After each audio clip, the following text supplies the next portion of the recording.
سلام آقا. من بابت آگهیتون برای استخدام مهد کودک خدمت شما رسیدم. از مهمترین رزومه کاری بنده اینه که من حدوداً 4 ماه مربی مهد کودک بودم که در طی این 4 ماه حدوداً 24 که نه 27 مهد کودک پشت سر گذاشتم.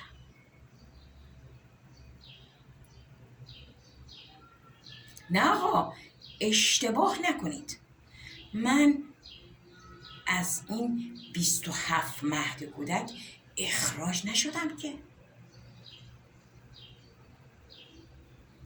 بلکه اونا با سبک کاری بنده کنار نیومدن.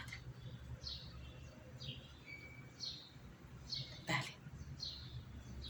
به نکته بسیار دقیقی اشاره کردید. سبک کاری بنده اینه که من اصلاً و ابداً حوصله سؤال بی پایه و بی اساس و بی منطق بچه ها رو ندارم. به هم میریزم آقا.